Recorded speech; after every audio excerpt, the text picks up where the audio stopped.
Good evening and welcome to the 5280 podcast. I'm taking over the reins tonight. Glenn Hauser, joined by Cam Parker, Engage Madrid.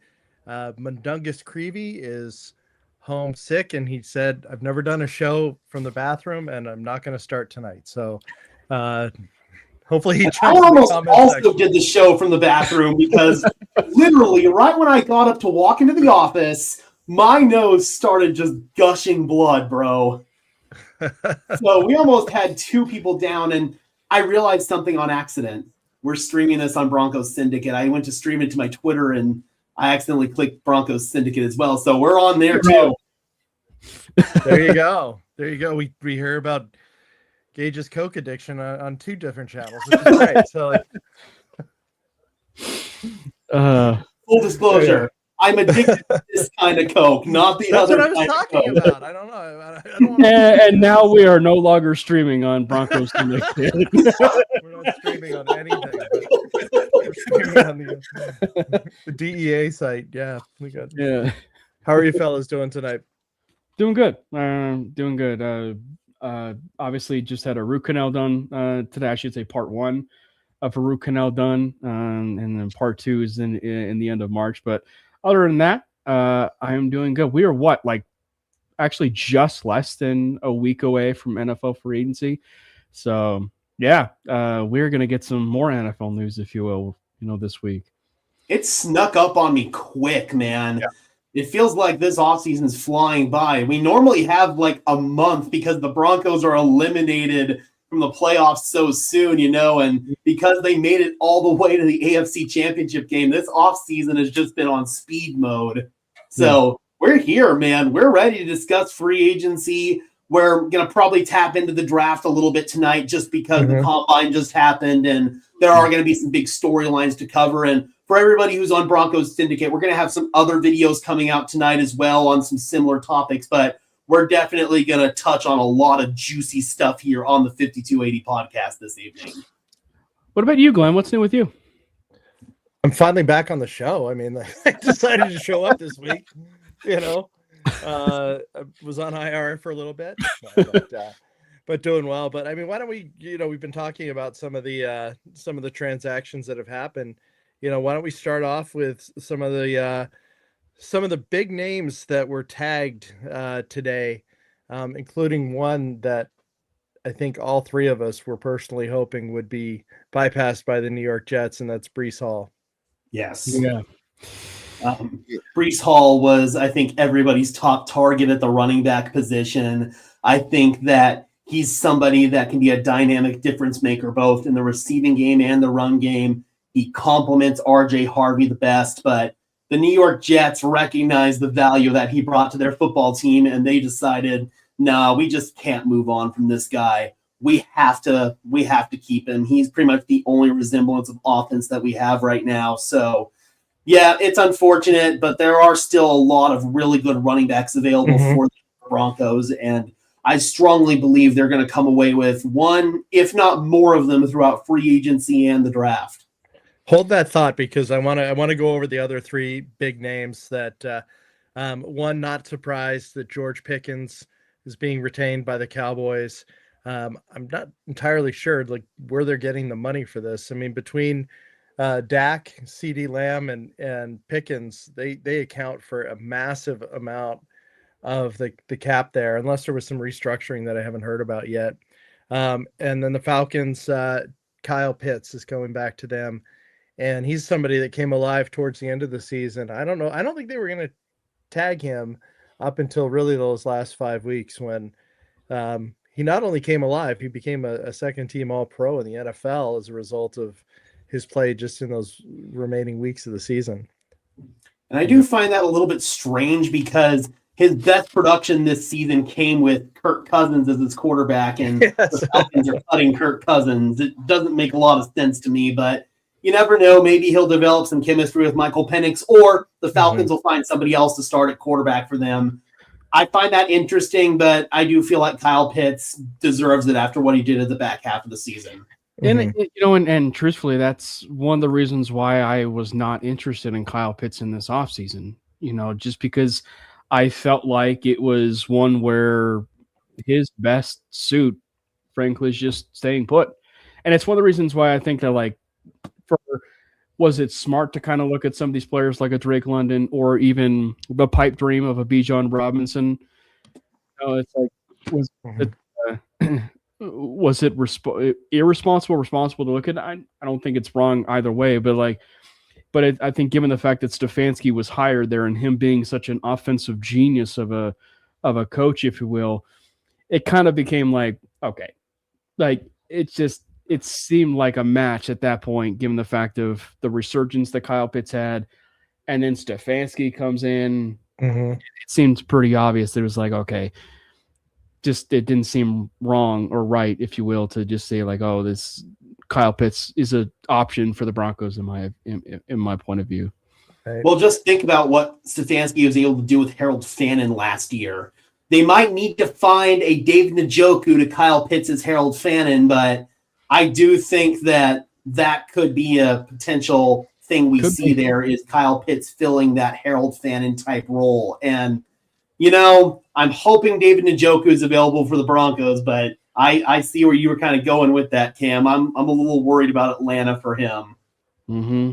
Yep, definitely. But obviously, one of the other ones that I guess wasn't, because there was only a small amount that were tagged. Right. Daniel Jones got a transition, so the Colts are wanting to move forward with him, which doesn't surprise me either. They're, he was having a great year with them. I mean, just a phenomenal season up until his injury, and the options outside of him are just not so solid for the Colts. So no surprise. But let's talk about some of the guys that weren't tagged, and just see if you guys see, what you feel about the Broncos going after any of those guys.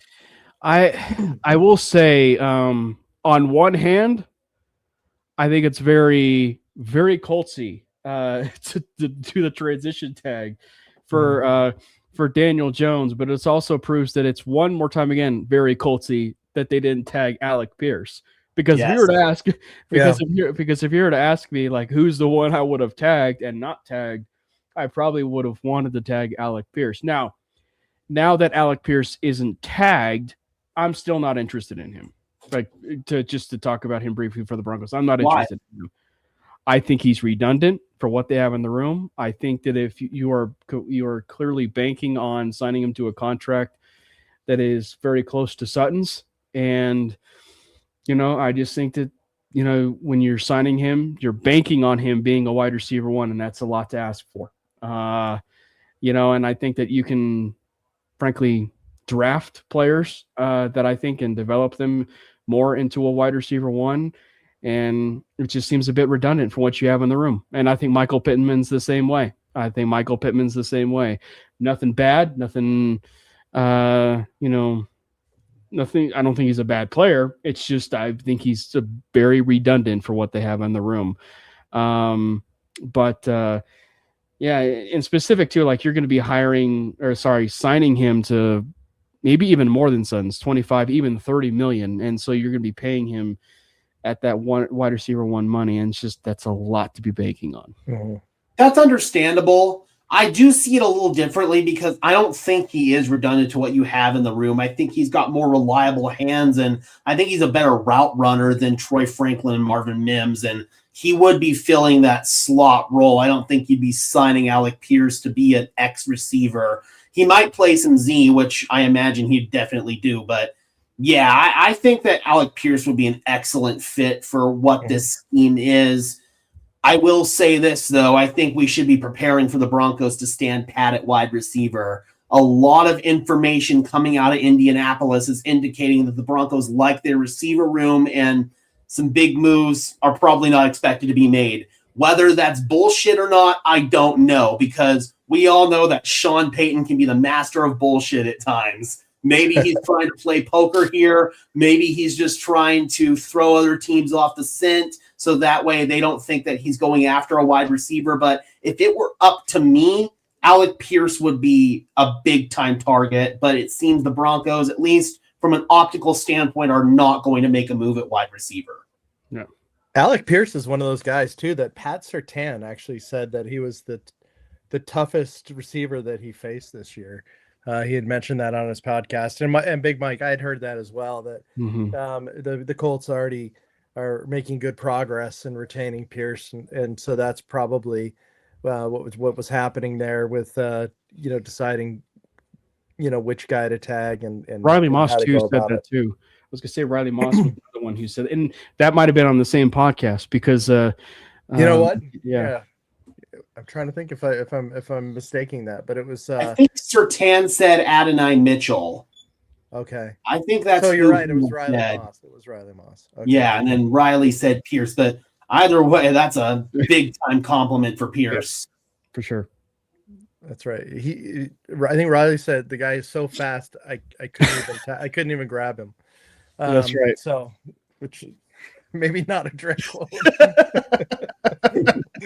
especially since I just gave misinformation about PS2 anyway. But let's look at some of these other guys. And Gage, you had mentioned the running backs and that there could be some good choices for the Broncos to maybe get some upgrades in that room, and wanted to get a couple of your thoughts on the Kenneth Walker and the Travis Etienne not being tagged by their teams and becoming free agents.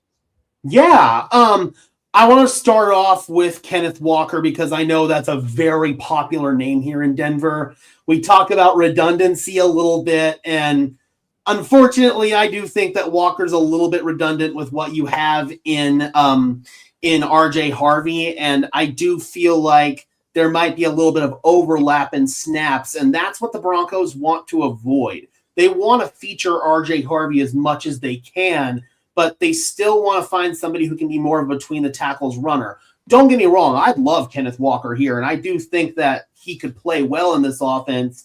It's just philosophically doesn't make sense. Travis Etienne, you keep hearing about Joker. We want a Joker. We need somebody who can be a Joker. And don't get me wrong, I think RJ Harvey is showing some of those traits, and maybe he can turn into that Joker for you. But I'd say at this point in time, Travis Etienne is a lot closer to a Joker than RJ Harvey is. So that's one that I don't know if a lot of fans are saying is an option, but I'd keep it in the back of your minds, Broncos country. I really would. And then Rico Dowdle, that's definitely another player at the running back position, somebody who had a breakout year last year with the Carolina Panthers, had some good seasons in Dallas as well. That's a big-time option, and the Cowboys have run an offensive scheme in the past very similar to Sean Payton's, so that could be one to keep an eye on. All right. Yeah, the Walker thing, I think I love the move, but I also think too for the Broncos specifically, you got to look at it just from the perspective of where they're also at too. And this is obviously an ETN conversation; it's a Walker conversation. They were pretty aggressive, right? Like those are all the reports now. They were pretty aggressive to go out and get David Montgomery, and they still fell short because the Texans don't believe in an offensive line for CJ Stroud, so they decided to trade an offensive lineman for David Montgomery and then trade off, other offensive linemen to the Browns. So once again, we're going through a whole nother offensive line with CJ Stroud. So everybody say a prayer for CJ Stroud. There's nothing wrong with him. They're just going through another offseason of, no offensive line. But I just, and then they're going to keep saying that CJ Stroud sucks. Right. Exactly. But I think that so the Broncos were aggressive there. And then if you think back to a couple of years ago, with Sean Payton, they really wanted Josh Jacobs. And they missed out on him. So, and so given the fact that this free agency running back class is, for all intents and purposes, deep, they want to make sure they're aggressive to get that running back, right? Like they want to make sure they're aggressive to get that running back. And I think that for Kenneth Walker, I've seen one comparison that I just flat out disagree with. Player wise, I've seen some people say he's almost like a Jaleel McLaughlin. He is not a Jaleel McLaughlin. He is not a Jaleel McLaughlin. And actually, I think he's even better than RJ Harvey. I think either one, ETN or a Walker, complement RJ Harvey quite well. I think the one thing Walker does well is he's actually a physical runner. If you actually even look back at even his Michigan State tape, I mean, he was a bruiser of a running back. and I think that, when you even look to like the way that he shows his patience, the way that he sees blocks develop, it very much reminds you of another Michigan State running back, and that being Le'Veon Bell.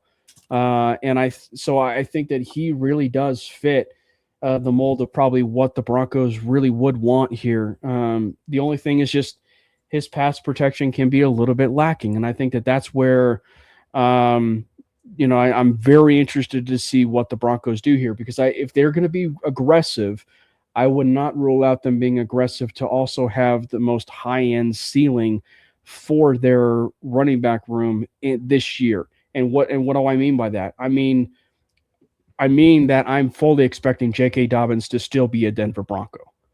I am very much expecting it to be either a Travis Etienne, a Kenneth Walker, whoever, and then a J.K. Dobbins, and then an R.J. Harvey. And frankly, I wouldn't be the least bit upset if that's the room.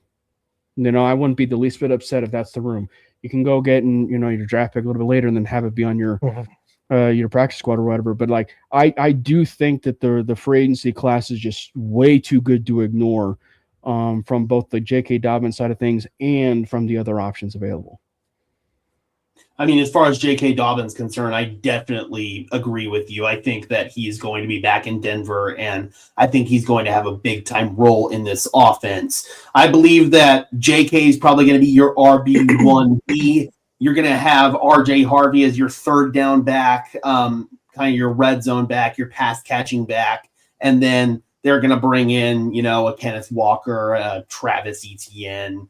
Maybe they go after a Tyler Algier. That's probably my top target at this point in time is Tyler Algier. I think that he really would complement what R.J. Harvey does. And I want to make it clear, I do as well think Kenneth Walker is better than R.J. Harvey. I just think that as far as the role they fill in this offense, it's pretty damn similar, man. Yeah. And J.K. Dobbins was, at the time he got hurt, he was number 5 running back in the NFL. He was on pace for over 1,200 yards for the season. So he wasn't just going to creep over that 1,000-yard threshold. He was really kicking ass. And when he had that unfortunate injury against the Raiders, and he's making such a concerted effort and almost a campaigning to stay with the team, it almost makes you feel like that they could get probably a pretty good deal on this. But Cam, you did mention Jaleel McLaughlin, and the Broncos decided they didn't want to pay him $3.5 million a year. So he is going to be a free agent. What do you think the market looks like for him? And do you think that he's definitely done in Denver? Very, yeah, no, I agree. But it's very interesting because Kliss and some other people have said that they're not ruling out a return for him. I will say this though.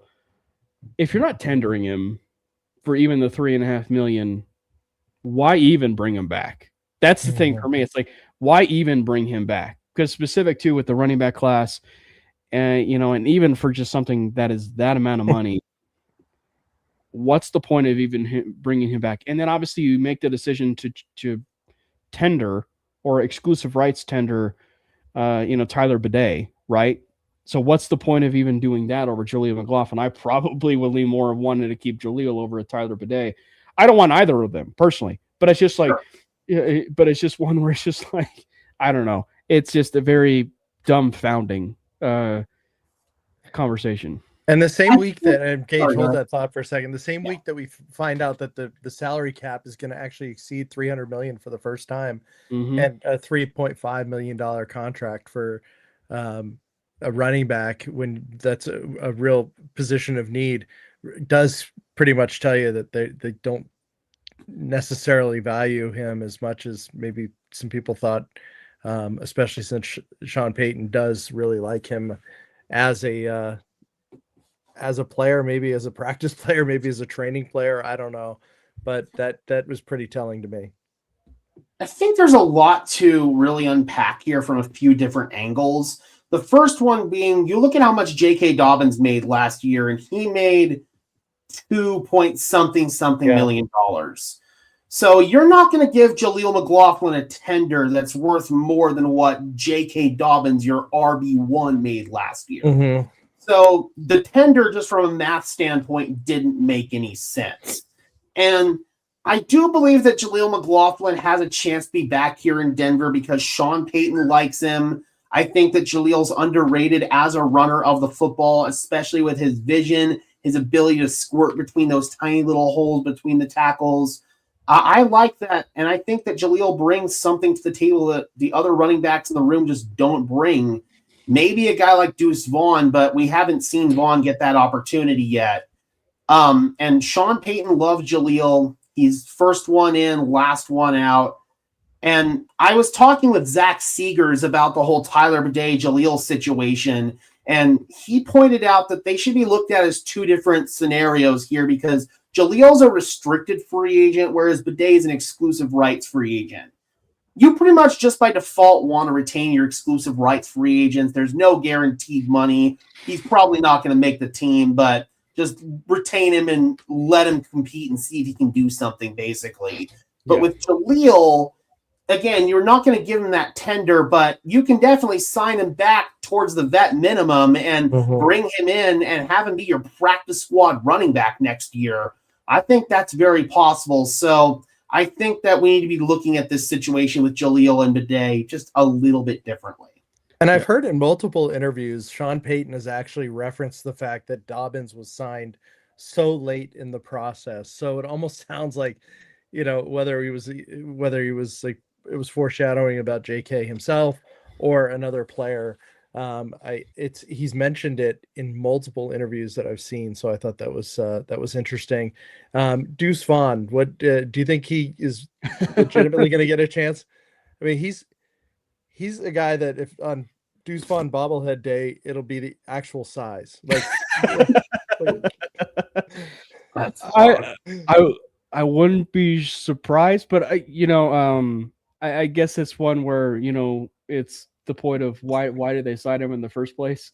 Because like if you're not going to feature him, in essence, what was the point of signing him? But to gauge his point, like you're right. I mean, we are talking about in air quotes pennies of the dollar when it comes to some of this stuff. Like the Bidet one, he's an exclusive rights for agents. They can do it now, but also they can move on from him later. So it just kind of is what it is. And Jaleel, frankly, could be the same way. My thinking is just more so, despite the fact that Bidet, McLaughlin, they're great stories. McLaughlin specifically, they're great stories. Undrafted free agents and everything.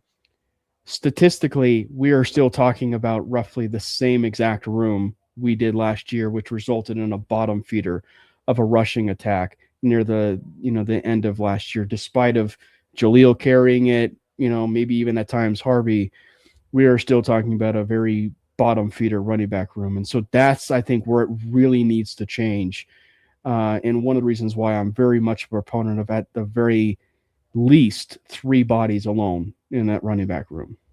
Sure, definitely. And regardless, this room needs a reset. I've been advocating for that. I think everybody in Broncos country has been advocating for that. But I do feel like individuals such as Jaleel McLaughlin, who have put in a lot of work with this team, should at least be given the opportunity to be here and to stay here. That's just my thought. Yeah. All right, guys. So fast forward, if you Estime, I was going to say something else, but seeing him doing well with the Saints, what do you think? What do you think of his future with them, especially since they're slated to be one of those teams interested in drafting Love as a running back? I think Estime had every opportunity here in Denver. I agree. He was a 5th round pick. That's comparatively high for a running back. They wanted to give him an opportunity to start. He just never was able to take advantage of it. He put the ball on the ground in practice. He was definitely the last running back on the depth chart throughout the entirety of training camp and the preseason. Couldn't rise above that. So I don't know, man. Estime just needed a change of scenery. Go back to his home state of Louisiana. Was a lot more comfortable in that state, in that situation there in New Orleans, and got the opportunity there that he needed. And good for him, but hindsight's 2020. I don't think Estime would have worked out in Denver. Yeah, agreed.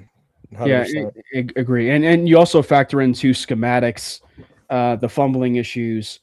It was all kind of snowballing, unfortunately for him, in a downward spiral, if you will. And it didn't really work out. And as things were kind of progressing, it kind of became why they drafted RJ Harvey. For as much as there were some lows there with RJ Harvey, there were some pretty exciting highs, some very exciting highs, so much so in the receiving, ability with him that you're just like, estimate didn't even give us this for as much as you saw it at times with him as a prospect. Hold on. Someone's telling me my mic's messed up. Let me see here. So you startled this one of our chat, people in the shower, Gage. Is that better? Oh, Jesus Christ. I see what's going on. Hold on. You said okay, that's gotta be better. I was gonna say you do sound fine here for us at least. All right, so Vichin, if you can get back in the shower, we'll have Gage do a rant. An ASMR. Do I still sound good right now? Because I just turned my mic down. You do sound. Cool. You sound solid. You don't sound so unhinged, which is apologies for the interruption. All right, so what I was gonna say before the estimate talk was, so fast forward it to the next few days. As free agents are about to be signed and we're all huddled around our phones waiting for the first one, who's going to be the first signee from the Denver Broncos? Yeah. In-house or out of house? First one that's announced. I mean, bring up Landon's comment. That's probably what it's going to be perfectly honest with you. I hate it. I really do, man. And especially with the news that came out right before we went live that another defensive captain linebacker is available in Bobby Okereke of the New York Giants who's getting cut. What on earth are we doing? We've got Devin Lloyd available. Right.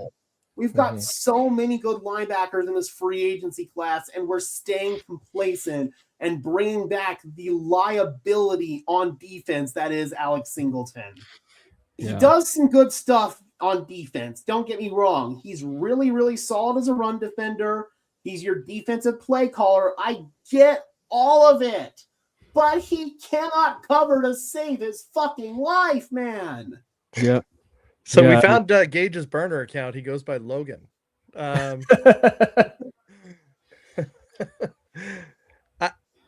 I keep hearing, George Payton even said it the other day, about bringing these guys back, and then you're hearing that it's I think it was Kliss that said, Singleton is this player that there's such a disconnect between what the fans think he should be making and what the team is going to end up paying him, and it's I like Alex. I think he's a great teammate. I enjoy him. I give him all the credit in the world. I do have his jersey hanging out back there. Yeah. But to pay him any more than the $6 million, I think is absolutely bananas that he was making these past couple of years, especially with some of these other options. That Devin Lloyd, can you imagine if that signing comes to pass and all of a sudden we're not talking about what's happening at inside linebacker? And here we have this comment, the draft is really good. Imagine if you'd pair Lloyd with maybe a first round or second round linebacker pick. I mean, that would be an incredible upgrade. The draft is deep at linebacker. Free agency is deep at linebacker. And we're paying Alex Singleton. Yep. And what do you think it is? Guys, what is it?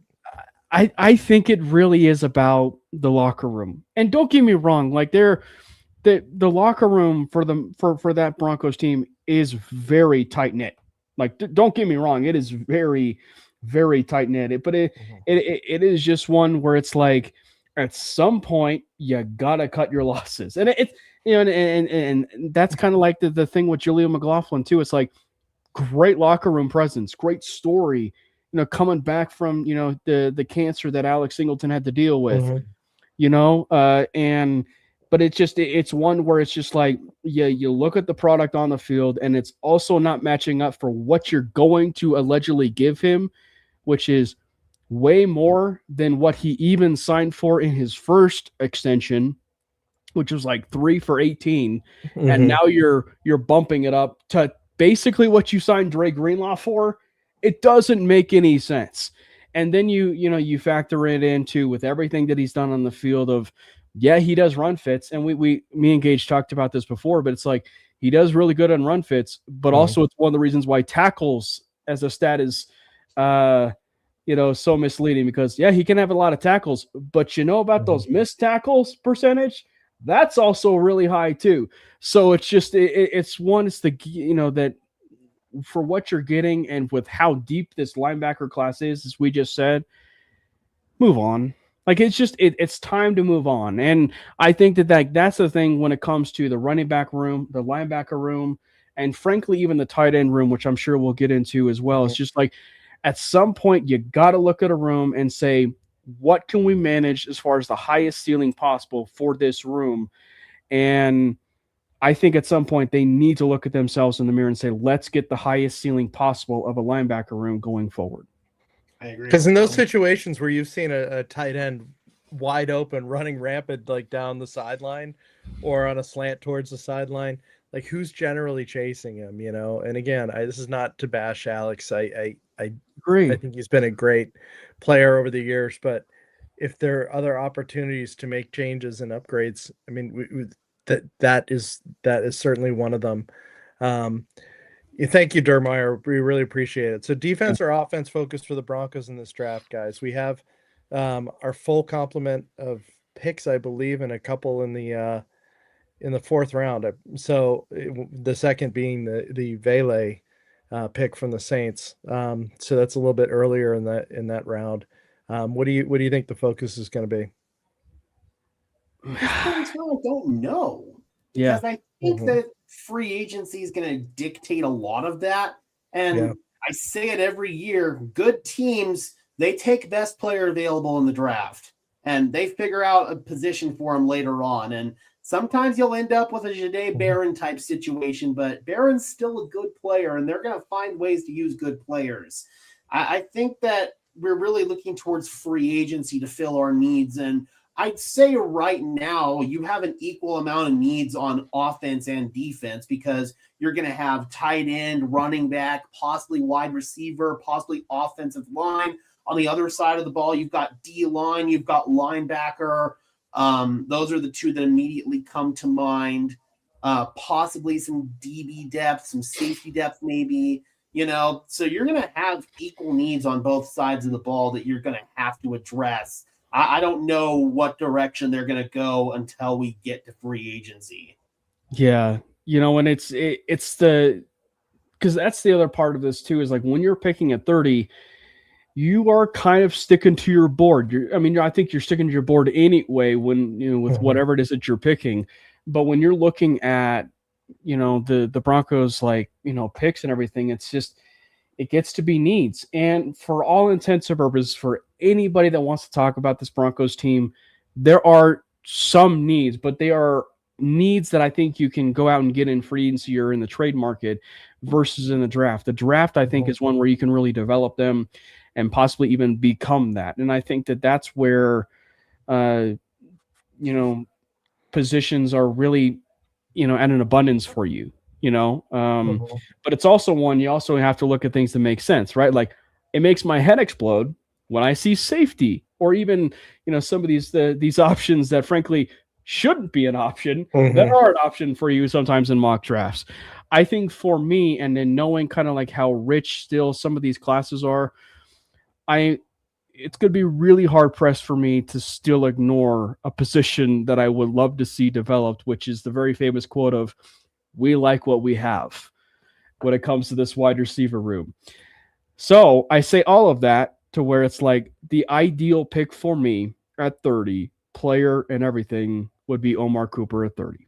Like Omar Cooper at 30 is the pick that I've been badly wanting, at least within the last week. I will say though, I am not confident.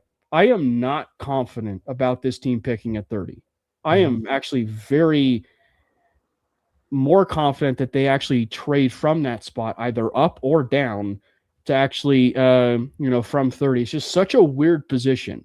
And frankly, I would also say that given the fact that it's deep in a couple of positions, whether it be offensive lineman or even, linebacker, and frankly, maybe running back on a certain level based on rounds, you can trade back, accumulate some capital for a team desperate enough to get back into the first round, maybe even give you a future first, and then you can start building the offensive line again, building this linebacking group, build some of that wide receiver with this one pick, maybe even the running back group. So it's just like you can start building out your roster a little bit more with some of those pieces. And frankly, we also know that it's a George Paton staple too, to kind of trade back as well. Cam, can you pull up Jeff's comment? Yeah. Think about this, though. This is basically a second round pick. Mhm. At 30, it's essentially a second round pick. So if you could move down and potentially pick up a future first, let's say that somebody really likes Ty Simpson and Ty Simpson is available in that area, you could get their future first round pick and probably pick up a couple of second round picks as well. And there are immediate starters that you can find in the second round this year. At linebacker, at tight end, at running back, all big positions of need for this team. Or you can think about a future starter on the offensive line because Garrett Bowles, Mike McGlinchey, they're getting up there in age. Ben Powers' future here is questionable. So that's all stuff you need to consider. And I'm definitely all in on trenches in the draft. Yeah. So what about trading up for, like, what would it take to trade up for Sadiq, you think? It depends. It very much depends because, one team in particular who very well could be interested in Kenyon Sadiq. I know. Would be a team who spurned us last year, one pick before us, and that would be the Tampa Bay Buccaneers. Yeah. So if you can get ahead of the Tampa Bay Buccaneers, it may force you to give up a first round pick, but also I think that's the thing. Like, I'm still tempted in it because, like, with where the Broncos are at roster wise and with where they're at, I'm okay giving a first round pick because it's going to end up being between the 20s, the mid 20s to even the 30s, at this point. So it's just like, what do you have to lose? Can you imagine that guy? Yeah. Oh my gosh.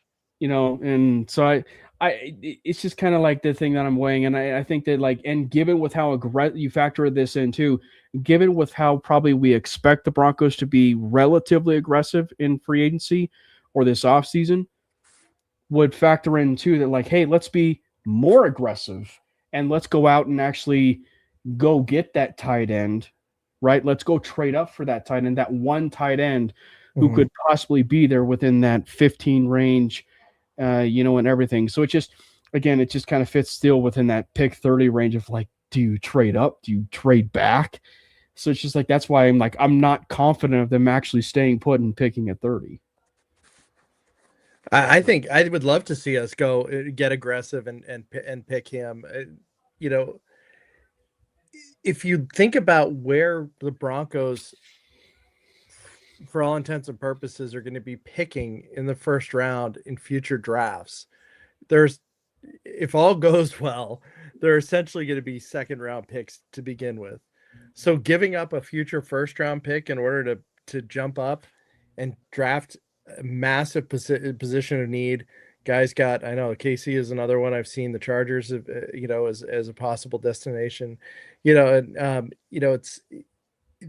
would be, I can't imagine one Bronco fan would be disappointed in an aggressive move that reunites Bo Nix with his former freshman tight end.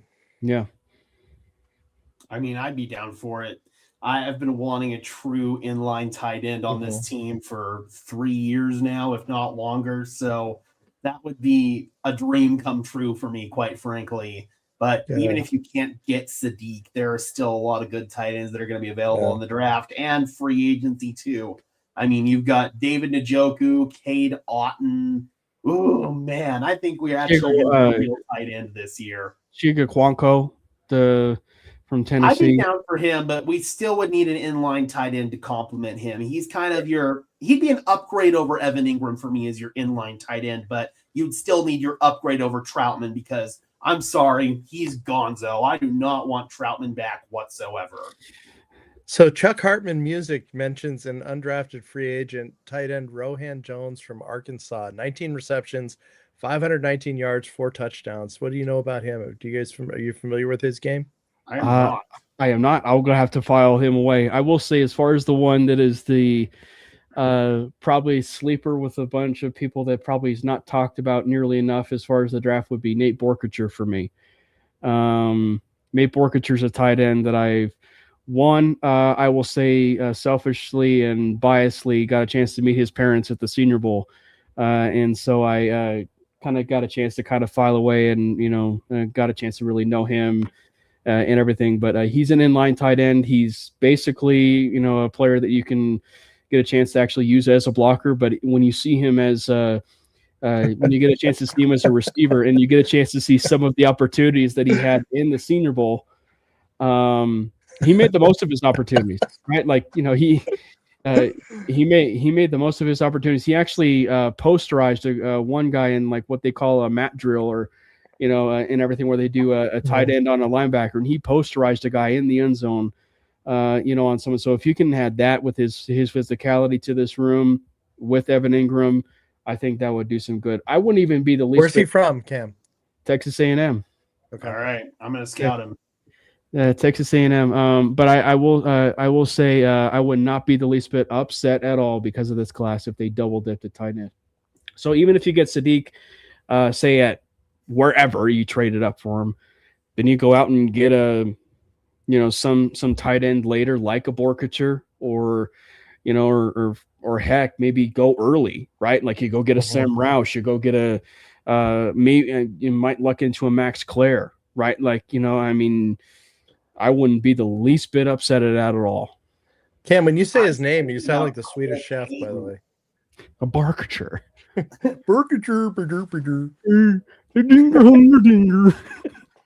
I'm thinking about Cole Payton, the quarterback out of North Dakota State. He's a really intriguing player because he's athletic as hell. He's a big dude, large frame, could definitely translate well to be a tight end at the NFL level, but he does also have a bit of an arm, man. He can throw the ball a little bit. He's not a consistent thrower. His accuracy can be a little all over the map, but if you have a package for him where he throws the ball maybe once every couple of games and you could maybe fool the defense and get some of those Taysom Hill type plays in there, I'd be totally down for it, man. You could use him in a bunch of different roles, maybe in a special teams role as well. The more and more I scout Cole Payton, the more and more I'm intrigued. And when your dad's a coach, you stand a really good chance of getting picked. I was going to say there's already one person who I have my eye on for that, and it's not necessarily like a Taysom Hill, but a guy who already lit up the combine athletically, and that'd be Taylon Green. Taylon Green from Arkansas, like he's really nice. Looks like Chuck's on the same page with you there. He lit. I know, right as you were saying that, Chuck's comment popped up. He lit up the combine. He had above I believe it was like 11-inch broad, and over like a 40-inch. He actually had a better combine, like statistically, than Anthony Richardson. Ooh. So, yeah. What a comparison. Yeah. Yeah, but you think about Anthony Richardson, the athlete, though. The dude is an elite athlete. I know, he really is, and he's a good guy too. That's like it's. Have you guys been following Casey Concepcion, by the way? Like in him admitting about the his speech impediment. And everything. I that's one reason for me of like to draft him at 30. High character dude. He seems like a great guy. I would definitely love him in this locker room. So yeah, I think that he fits from a schematic perspective. I think he fits from a locker room perspective, and I've even heard some reporters kind of link him to the Broncos. So keep an eye on that one. I forget who mocked him, by the way. I believe it was one of the big dogs, I think. Yeah, mocked him at 30. Yeah, it was like that's what he's upset about. Somebody like that. It was one of the big boys. No. Mm-hmm. at a time when people are not putting themselves out there at the combine more and more, the fact that, with that he put himself out there in that fashion and then got some blowback or some negative, and I'm sure it was not the majority of people, and then he had to answer to that, just tells you a lot about this guy, in a very positive way. But that aside, his talent is outstanding as well. So yeah.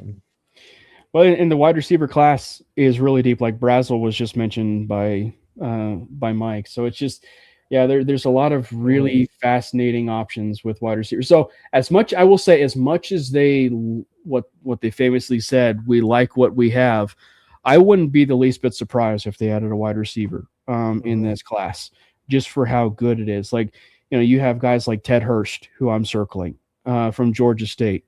Frankly, for everybody that wanted George Pickens, everybody would probably want to circle Ted Hurst, because he's a player that I think archetype wise would very much fit.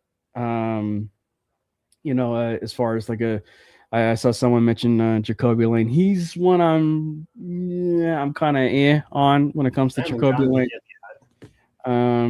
But I mean, I don't know, so I just think it's one where I'm like, I don't know, it still comes back to what we like what we have. But Omar Cooper, Denzel Boston, I really like Chris Bell. The only thing you're getting there is the ACL injury, which I think you still have to factor in him still being drafted at 30, just because the 5th-year option is so valuable for an injured player, and everything too. I get the concerns when it comes to Broncos country and, and stuff like that. Don't get me wrong. It's definitely a turnoff, but it's just a 5th-year option for something of a player with an injury is so valuable for that. And obviously Chris Brazel, but I mean, gosh, so it's hard to ignore some of those players. And then obviously, the running backs speak for itself too. Yes. So let's go back to the question I had with Gage to kind of set things off on the whole Singleton deal. So I'm gonna change the question a little bit. Okay. So the first free agent signing that is not presently a Denver Bronco for both of you guys. Okay. We have to preface it that way, because it's like it's either it's gonna end up being Alex Singleton or it's gonna end up being J.K. Dobbins, right? Like that's gonna the top 2 choices, probably for anybody. So I think it's you have to preface the question that way. Mine's gonna be a little bit spicy. I'm gonna say Travis Etienne. Oof. I hate you, Gage, because that is that's gonna be mine too. Because it's like, I don't know, it's just because it's one or the other now for me. It's gonna end up being Kenneth Walker. It's gonna be Etienne. And again, I don't think, and I actually just tweeted it before we went live, but it's like, you look at the free agency running back options, take the financials out of this. Mm-hmm. You really can't go wrong with any of those options. Like, you really can't. And frankly, they are definitely more of a deeper in terms of the running back free agency market than it comes to the draft. And that's one of the reasons why I think that JK's back, and I think that they go out and be aggressive for a running back here. I loved the Breece Hall fit. I still love the Kenneth Walker fit. It's just when it comes to maybe the perfect fit, it's Travis Etienne. And I know that actually, let's see if we can find the comment. I believe it was Jeff Bryan who mentioned it was about Travis Etienne and called him Alvin Kamara. Like, it was like Alvin Kamara. And that's basically what it is. Like, you look at Travis Etienne, and he's basically like a much younger and Alvin Kamara. And I think that, like, the part that I always was kind of struggling with when it came to Etienne was just all about the usage, when it came to RJ Harvey in the passing game. And like that's basically what I just kind of struggled with, was he's so good in the passing game. Harvey is so good in the passing game, but at the same time, it's like, when you think of the threats that you want on offense, don't you want to best suit them for what they're good at? So I just think that, so it's like, I wouldn't even rule out, if they signed him, that you have a package of RJ Harvey and Travis Etienne still in some packages, because Etienne is actually really good of a runner on the inside as much as he is on the outside. Mhm. And that's a misconception for a lot of people. It's just, you still kind of give the give and take, I think, of some pass protection. But and also too, it's like, Sean Payton has proven in his time in Denver, and even Davis Webb probably too, with what them working together, they're great about putting players in space. And just dreaming about the situation of putting Travis Etienne and RJ Harvey in really good situations is going to help make this team a better offense going forward. The reason why my mind just keeps coming to Travis Etienne, and spoiler alert, there's going to be a Travis Etienne video tonight on Broncos Syndicate. It's just because Sean Payton wants that joker. He wants somebody who can be an elite receiver out of the backfield, and Harvey's shown flashes of that, but we know for a fact that Etienne is a damn good receiver out of the backfield. And I'd say that Harvey's better than he is in pass pro, so that's going to keep Harvey on the field, even if you bring in an Etienne. And if you have one or the other on the field, the defense is still going to be threatened by them getting the ball out of the backfield. And I'd argue that's a really good thing, because the defense won't know how to match up from a personnel standpoint. Exactly. That's going to really screw them over, because they won't know that, all right, if this guy's in, he's going to get the ball as a receiver, or if this guy's in, it's probably going to be a carry, or it's probably going to be a pass protection rep. They won't have those tells on the field so much if you have a guy like Travis Etienne to complement an RJ Harvey. Right. Gage, why don't you continue on with Rodney's question? Do you think the Broncos will move on from Sutton? I'm assuming he means after next season.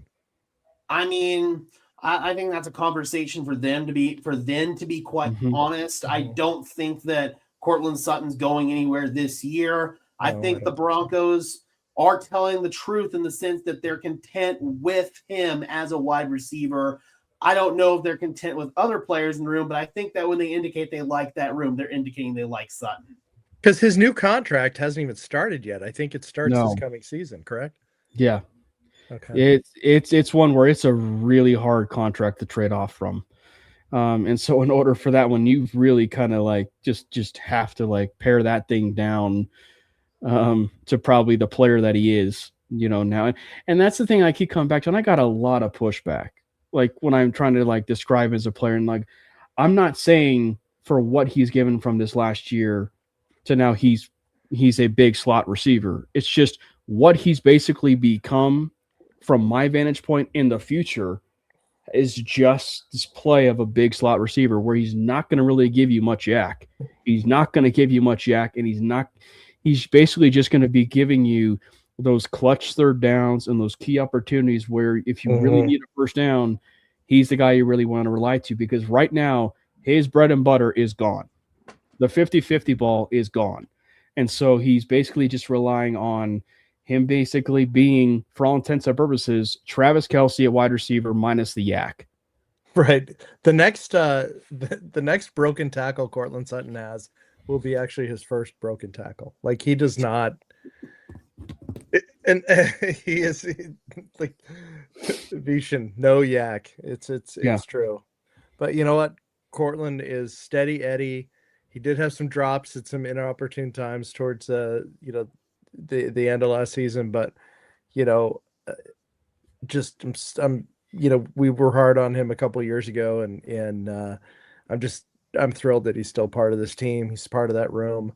I think we can upgrade that room a little bit too. That's not a knock on him. I think there are, chances to upgrade just about every position on most teams. So yeah. Guy falls at any slight touch. It's a little rough, but he doesn't break it. I think we also have to take into account that he's Bo's guy through and through, man. For sure, absolutely. He is the number one target for Bo. They've got chemistry unlike anyone else on this team, so that's something else you have to take into account. And relatively speaking, when you do look at this room, it's why this Broncos wide receiver room is so puzzling, because the archetypes and players are there. It's just now I will say this, and it's the bar is not high. I will say this: the bar is not high. But I will say, with what you looked at, with what he was able to do with the Saints and with Sean Payton specifically coaching him, I'm very interested about Ronald Curry at wide receiver coach, because at this point, Ronald Curry at wide receiver coach, and I said the bar isn't high, but like, he's probably at this point one of the best wide receiver coaches this Broncos team has had at least in 10 years or whatever it might be.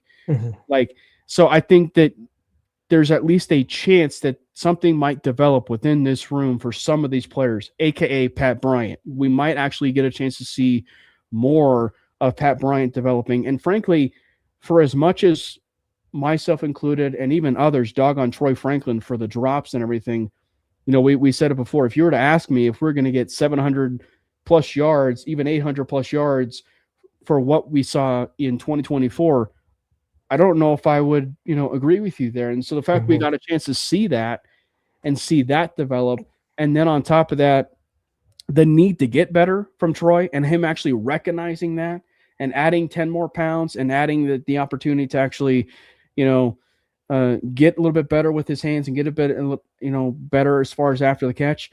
That should excite Bronco fans just a little bit, because if you really do add that to the yak that he can possibly add to the room, you might see him possibly be a Courtland Sutton type of replacement where he can play outside, he can do a bunch of these things route running wise. And then obviously the wild card that we all know in this mix, and that's Marvin Mims. If they can just utilize Marvin Mims, I think that would be the best of both worlds for everybody. A player that they can utilize in both the yak, outside, inside the slot, whatever. If you can be able to utilize that, I think the ceiling of the room, I think, will excel most definitely. So I just saw a comment asking if the Broncos were interested in Kyler Murray. No, definitely not. The Denver athletic obviously has a starting quarterback, and Kyler is looking to be a starter somewhere. So where's he going? I'm gonna guess Minnesota right now. I love that fit. Me I too. really hadn't even thought about it, but I love that fit. There. Well, they got to do something to keep Justin Jefferson engaged, because I'm surprised he is not losing his shit right now and just saying, I need to get out of this place. What a fumble they've done in his prime years. Do you think Kirk Cousins could end up back there, or you think it's a Kyler situation? I wouldn't be the least bit surprised by it, but I think I could see Atlanta being a sneaky spot for Kyler. I mean, if you really want kind of a bit of a higher ceiling, maybe for Kyler offensively, for what they could do for playmakers, Atlanta would be incredible. Plus, it's very obvious that's a very easy division to win. So if you can go down there and at least put together 9 wins, yeah, that could probably win you the division with 9 wins. I actually was kind of thinking about Atlanta a little bit, because they have a left-handed starting quarterback. Why not go get a left-handed backup quarterback? That way you don't have to flip your offense if you change quarterbacks. I really think that would make sense. So go get Tua as your backup. Maybe. Why not? And then maybe go get Dylan Gabriel too. There's already that connection with Kevin Stefanski. It's okay. Have an all left-handed quarterback room. That way you don't have to flip your playbook. It's okay. Yeah, they say 2 lefties are better than 1. It's okay. Tua is going to be the starting quarterback for the Las Vegas Raiders, and then Fernando Mendoza will take over week 8. I would laugh if they did that, honestly. Oh my gosh, that would be a great prediction. I wouldn't even say it's a prediction, just more of a wish. True. Yeah. So just to follow up on your ETN remarks, were those just predictions, or is that? I know that they were your predictions, but are they also the 1 first that you want as well? You know, For me, oh, sorry, go ahead. Like, No, who's it's your like- dream signing? my dream signing, honestly, my dream signing, I think, is Cade Otton. I think Cade Otton is my dream signing. Yeah. Just from the youth, the tight end position. It's not to say that I would hate like a David Njoku or a Dallas Goedert, because like they would be great here. It's just you're adding another 30-year-old to the room, and that's not a bad thing. Like you can go out and draft your young tight end if you need to, in the draft. But it's just you already got a youth there on there. You got Cade Otton there. He can play in line. He's got the aura too of like no gloves, like the Wayne Corbett, like no gloves. Like he's got wrist tapes and everything.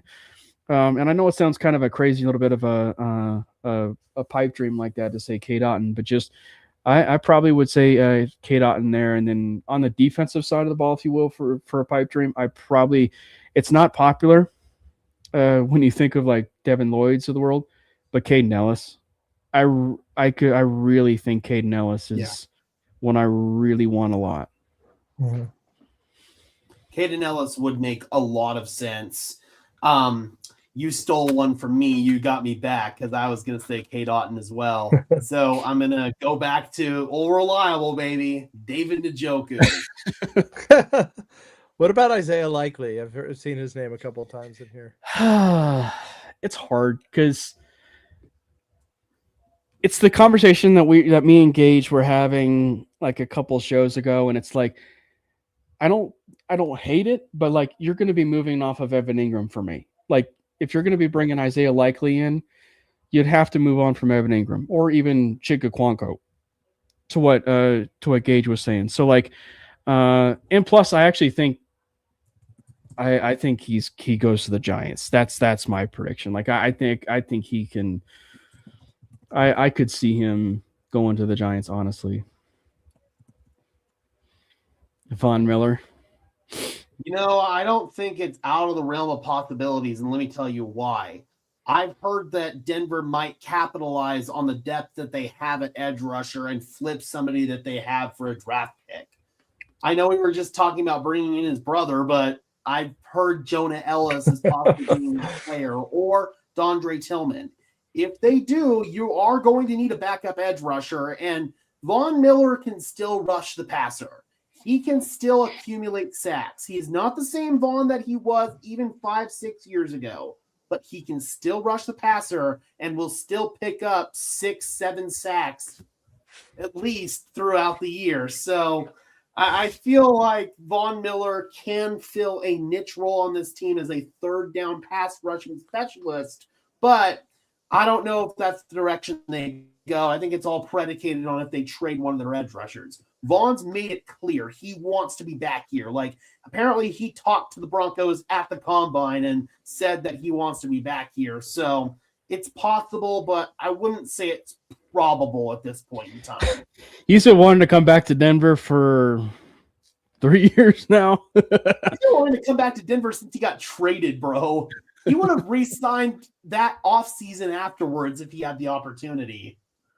Right. Yeah. So let's see some of the one person. Yeah, Zach, we're and I know Gage made a comment in the chat about the questions. We're trying to get to everybody. This, I got to tell you guys, this chat has been en fuego tonight. So thank you for thanks for pushing things along, guys. I mean, we've gotten even off kilter like with some of the topics that we were planning on talking about, just because you guys have been just adding so much to the mix. So thank you so much. Rodney says trade Jonathan Cooper. We're coming over from Broncos Syndicate. So thank you guys very much, everybody who's watching this on Broncos Syndicate. Oh, awesome. Thank you for that, Gage. Trade Jonathan Cooper. What do you think of that idea? I think that would be one that I'm circling for next year, just because, like, again, I come back to the conversation of, I think it's irresponsible to think of the Broncos getting wide receiver 1, tight end 1, running back 1 in one off season. I mean, it could happen in this off season. Like, you can't rule anything out. But if I'm trading like a Jonathan Cooper, or frankly even a Riley Moss, something I would probably want to circle there is just like to where I actually did not hate just to throw this out there, I did not hate the projection that came out. I believe it was like about a month ago or a couple weeks ago or whatever that came out that had Moss going to Philly for AJ Brown. I don't actually hate that, just from the simple fact of Moss gets to reunite with Cooper DeJean. It's a familiar thing for him, from the days back in Iowa. And frankly, AJ Brown, I've been kind of warming up to AJ a little bit, not George Pickens, but AJ Brown, and everything, just because it's really more so about his quarterback and more so about the OC that they had down there, so if you can be able to get that, I think that would be very interesting fit. Although it seems, Glenn, all the Pistons are in favor of AJ Brown over there with New England right now. Yeah, but you know what? It's one of those things too where he was miserable and they just won the Super Bowl. Like if the guy is going to be pissed off and they're their defending champions, like the Eagles are their true own worst enemy. And that's what scares me about this. And Greg Penner's mentioned it. He's mentioned the importance of the guys in the locker room. And that's why I think some of these people, like, DNVR, they were talking about even like Tyreek Hill.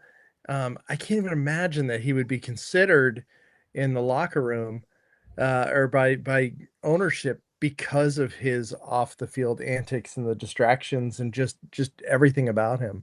And I feel like, I'm not comparing AJ Brown to him at all. He hasn't had any of those situations or any of those accusations, but I think there's some better options that might be, more solid fits, but I wouldn't be surprised if Riley Moss gets flipped at some point soon. Yeah. Let's just put it this way. I think it's more likely that Riley gets flipped this year as opposed to Cooper. I mean, Cooper's just been extended. From a financial standpoint, it's not going to make sense. With Riley, you haven't extended him yet. And as much as I've defended Riley Moss, both on 5280 and on Broncos Syndicate, I still don't think he's earned a second contract with the team yet. So I think it is more likely because you do have Jahdae Barron, even though I think Barron's more of a slot player at this point in time. You've got Chris Abrams-Draine, but I don't think that either one of them are getting traded this year. I think Denver's going to be in the business of trying to acquire players as opposed to part ways with players, because let's just be honest here. They were one game away and, quite frankly, a quarterback injury away from winning the damn Super Bowl. So they're a lot closer than I think fans are giving them credit for. And I think a lot of fans are used to this team being so bad that we're trying to reconstruct the roster every year. The roster's pretty much in a good spot this year. We just need to reinforce it. Yeah. And it's funny. I even got a lot of pushback on this one, but like there's really only one free agent wide receiver that I'm actually interested in because of what he can give to the room and what he gives to the room, upside and everything. And if someone actually asked a question about it, and it's Wan'Dale Robinson. I knew you were going to pull up that comment. I was waiting till the last comment. That for weeks. And it's just because he can hit the three levels of the defense, and then more importantly, the Davis Webb connection. And then obviously the elephant in the room: are they utilizing Marvin Mims or not? I will say though, I can see him also being a bit of a challenge for Troy Franklin, just because of him taking the top off of a defense and the speed that he can have. But he's the only wide receiver. Like he is the only wide receiver that I am at least interested in. Although it seems like there's been a bunch of Tennessee Titans, buzz, and that's just because they have like $2 billion in cap space right now to work with. And obviously they're not the only one. So you mentioned Davis Webb with Robinson, but what do you guys think of Davis Webb with Ingram? Because as tight as they are, I like it. That does keep Ingram a little bit more in play to stay here, I feel like, because they are tight. Yeah. I agree with that. And obviously, Glenn, we didn't get a chance to talk about your thoughts, as far as him, getting the chance to be the offensive coordinator officially now. It's just a very interesting conversation because I think even Kliss pointed it out in an article like a couple of days ago. This is, and I made the point of like, this is going to finally allow Sean Payton to be the true, the true head coach, that he needs to be on this team, right? Like, and you can probably get a chance to be that true CEO type, So I am very curious about it because I think too. The other elephant in the room is the coach in waiting. We're talking about a guy who's 30 years old, 10 head coaching jobs, not counting the offensive coordinator jobs that were available once, they were, once they were available, and he didn't go. So I think there's at least a window here where he doesn't take a job in 2027. The fact that Michael's comment, please, because he just renewed on Broncos Syndicate. Thank you so much, Michael. Should the Broncos pay Jaquan McMillan? I think all of us are in agreement that yes, they should, right? Yeah. Mm-hmm. Absolutely. Yeah, absolutely. It's actually the reason why there's Riley Moss trade discussions because of that, so that they can be able to see see Barron possibly play outside. I mean, the depth in that cornerback room is just insane. I mean, we forget about Chris Abrams-Draine, and like every time he came into a game, he produced. Like the guy was just that. There's a lot of depth on this Denver Broncos team, and we've been talking all night about positions of need, but like let's rewind to say 3 or 4 years ago, and positions of need were like all positions, especially quarterback. And it's like we're not in that position again. As a team, as a fan base, we're just trying to solidify these certain pieces because it's so deep and it happened so quickly under some of the craziest circumstances with that dead cap. But you were asking about the Davis Webb. He must be so spectacular behind the scenes with Bo Nix and with just the rest of the team that they could not risk having him not be a part of this team, to the point where I don't think Sean Payton was ready to give up play calling. I don't think he wanted to be the CEO. I don't think any of that was in the plans for him, but that had to happen in order to retain this guy under that roof. And that just speaks volumes about what he must be like behind the scenes and really what his potential is moving forward. Yeah. And if there is one quote, and this also goes to him moving the play calling stuff, is he is, entering his mid 60s, right? And he's not going to be calling plays forever. And so I think that if there is one quote that has just been on my mind, just all in this process, all of this stuff percolating, if you will, with the offensive coordinator stuff with Webb, is that when Sean came out, I believe it was after the Buffalo Bills game, or was it after the Bills game, or was it after the Patriots game, where he said, "I just struggling driving in the rain." When he said that, it's one where it was just like, I wonder if between that and hanging it up, or or just that he can't call plays forever, or like he wants to make sure that he's being best used as far as a true mentor for some of these younger coaches that are on this, this team. Like, it's just a lot of stuff that has kind of come across my mind when it comes to his, struggling to drive in the rain comment. So now you get a chance to see the Davis Webb promotion, which, as we all know, that had been kind of in consideration even mid-season. Mm-hmm. And you think of like the 10+ game winning streak that they had, and yet Sean Payton is thinking of moving off of play calls. Like, it's just like, I don't know, it's just a very interesting quote. Yeah, for sure.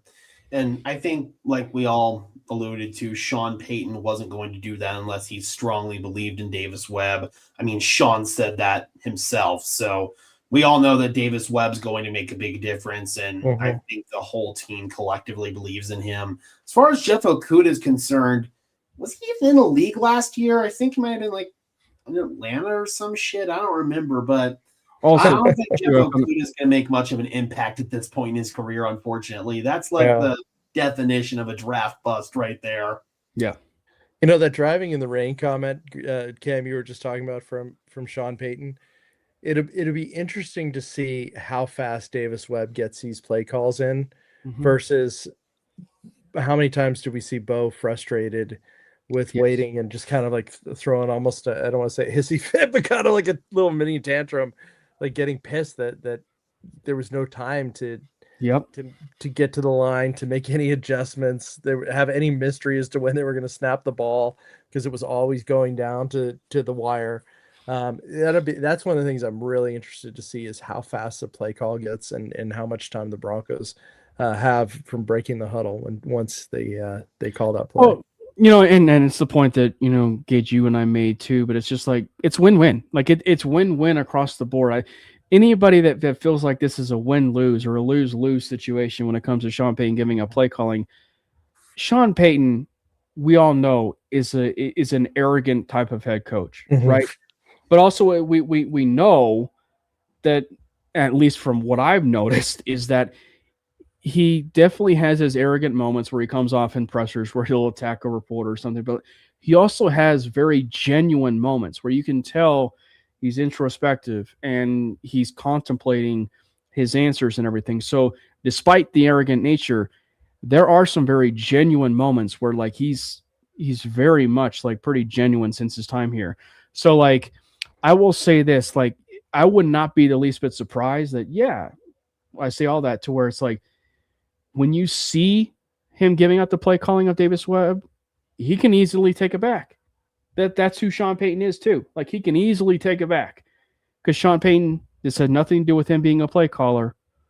Still, it's just a matter of just like also helping out Davis Webb. So I think it's also too where he can easily just take it back as much as he gave it to him as well. Can you bring up the comment about the RPOs, please? Because I actually disagree with this. I think Sean Payton has a lot of RPOs in his offense, and I think that they use them quite a bit. So I don't think that's the area where this offense needs correction. And I don't think there are really any schematic areas where this offense needs correction. It's more so getting the play call in a more timely manner, not having hesitancy to call a play, because you think about that 4th and 1 call, it was the epitome of hesitancy where Payton brings in the personnel to run some sort of quarterback sneak or some sort of fullback dive, and he hesitates on it, calls a timeout, brings in different personnel, and they call some stupid rollout play in the AFC Championship game, and it does not work. So I think that there's going to be less of that hesitancy. There's going to be less of the having to burn early timeouts, all of that stuff. And the illegal man downfield stuff, that's on the quarterback. I love Bo Nix, but he's got to get rid of the ball sometimes in these RPOs. Those are a product of the quarterback holding onto the ball too long. Offensive linemen are run blocking on those RPO plays. They're doing their job there. It's not their fault they get downfield and the quarterback didn't get rid of the ball. So that's on Bo. So I just feel like from a schematic perspective, there isn't a whole lot that needs to change. It's just when certain plays are called and not having that hesitancy about what could go wrong and just think about what might go right. That comment, Sean, was indecisive and too cute at times. I've said that. Same term, too cute, like let's not overthink this. You need a first down, just get the freaking first down and move forward, right? We don't need a trick play on 3rd and 1. Just get the I will say too, one of the big changes I think you might see, although I think there's a reason why for it, was I think you also see a bit of a minimalized version of the amount of screens that this offense was. You'll see screens, but I think the amount of usage that you see with screens, I think will very much be down. Now, I think there is a reason for that. And that was because the running game sucked. And that's why, and that's why there were so many screens. But the amount of times I want to pull my hair out with the screen passes. Don't do that. Don't do that. I know, because then I would go see Advanced Hair Solution again. Yeah, don't pull hair yeah. out. We don't need more hair transplants, Cam. I know. We don't need more hair transplants. They don't. Yeah, their return policy is terrible. So, even with the chat cooking, we should probably wrap it up. But we're really, I'd have to, speaking for all of us, like I'm super excited for next Tuesday's show because there's going to be a ton to talk about, not only for the Broncos, but maybe some surprises around the league and hopefully some surprises on with who the Broncos bring in and we can start talking about what kind of improvement comes from those particular signings. So I hate to bring back but to put it on you, Glenn, because you asked us, what is the prediction you think the Broncos will do? I would love Devin Lloyd, but I don't think I don't think they're going to spend that kind of investment. But I would love for him to. That's not a prediction though. So then, what's your prediction that you think is gonna? All right. Obviously, that's not in house. By the way, that's too much of a cop-out answer. Mm-hmm. Oh my gosh.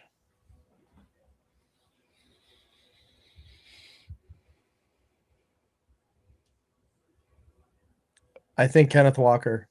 I think they're going to make I think running back is going to be the first day, second day, like right away. It's going to be similar to when they had, and this is obviously there were defensive signings, but on the same day they got Talib, they got TJ Ward, they got DeMarcus Ware. There's going to be, I think these hits are going to come right off the bat. I don't know what I would do if Waddle actually came true. I mean, I'd be down. I would totally be down. One person said Nakobe Dean. I love Nakobe Dean. Yeah, I'd be down for Nakobe Dean.